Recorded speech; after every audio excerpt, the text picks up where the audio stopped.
the other thing I'd say is, you had an opportunity to build relationships here with different types of different mindset, right? And then when you went to London, you did a year there. Envious of you for that. That's a fantastic place to be. How did you find being there at that point in time? Because that's actually later on in the game. Yeah, I found that style of doing business with clients very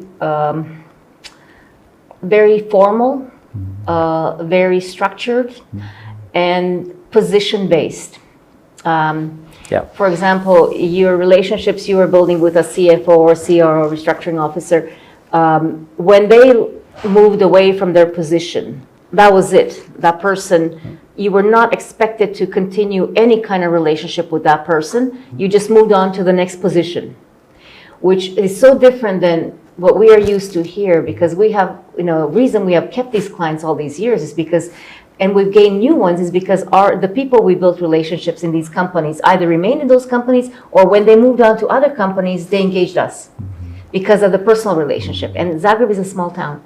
So you walk the streets and you say hello to people. Whatever you do in your business world impacts the rest of your life, or you like it or not. So your reputation follows you.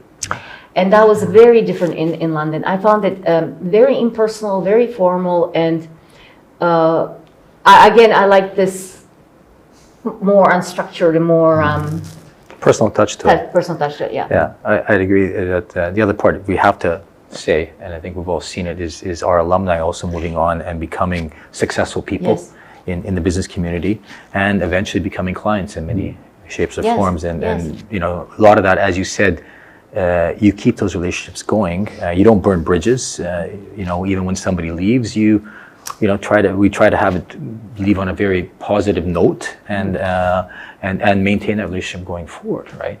I mean, Albert, did you find in Switzerland, I'm trying to talk about London, but how was it for you in Switzerland? Did you find, you talked about the teams, but how about the clients? Was it, when you came back, did anything change for you in this respect, or the way you approached the relationships? I think Switzerland is more like at least the clients I had at the time, or I served at the time, it was more like the London approach. So it was more, you were very friendly as long as you were in a business relationship, but on a private level, that was rarely the case, that you would have been in contact. It's not like here.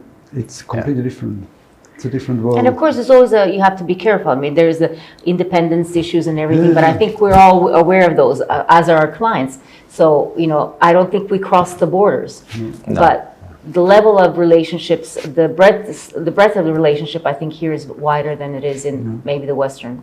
I think one of the factors here is with us being here, we had these relationships and we were expats. So we really didn't grow up here. We didn't have that base here. I know you were born here, but from a college and university perspective where you build your networks, we didn't have that behind us. So I think our approach would have been different anyways, just because of that fact alone, And I think that's the interesting point, is that when we look at other consulting firms, they also a lot of them started with expats coming in, but not a lot of them had people stay for a long time. Some did, but others didn't, right? And I think this is, at the time turned out to be a pretty successful formula, I think, in terms of how you go about building a practice and hopefully sustaining it. I'm very proud of what's been done in the last 25 years. I think you should be proud. I think, I'll tell you from my perspective, for both of you, you made incredible impacts. You left a big footprint on the office, even though it's a different place and a different group of people.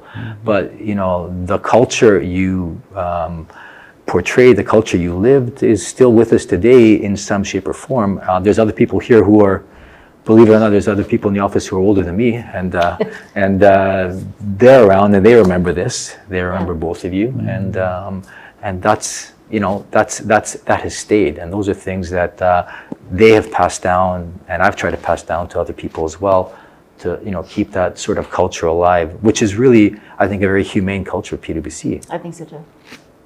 This is we talk about the values that we have, and we talk about what, if you remember a phrase called the PwC experience, there was at one point in time one of the buzzwords on strategy and approach and behavior, but that's one of the things that I think both of you found very easy to live that, right? We were the PW experience. Yeah. We were setting the tone. Exactly. There was nobody else. There's nobody else. Yeah, exactly. Exactly. Yeah. But it wasn't something you had to learn. It was something that you just lived because Yeah, and I of think the it way was you very were. personal to us. I mean, this whole office is very personal to me. Yeah, you had a vision. I had a vision, and it was what happened to it. I took very seriously, and I took to heart. So every failure was my failure. Every success was our success.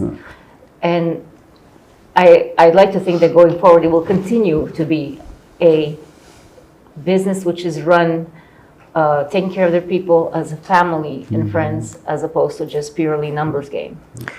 No matter how big we get, Yeah. it should still be the family I feeling. remember the time at Kennedy, I think it was the office we had.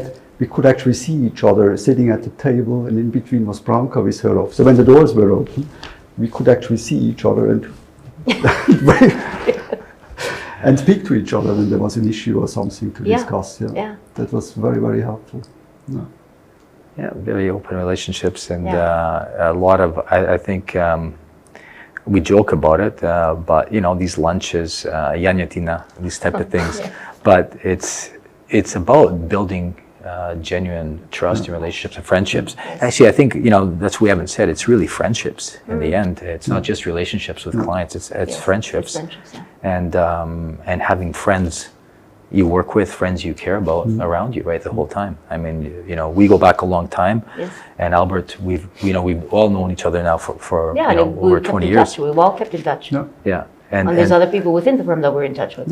And that's one of the things I think that I hope, going forward, anybody who's watching this will say, especially the younger people, will say, this is what I want, because that's what you have in the end. It's those experiences and relationships and people around you, long after you leave PwC, to have that sort of benefit. And you grow with that relationship, yes.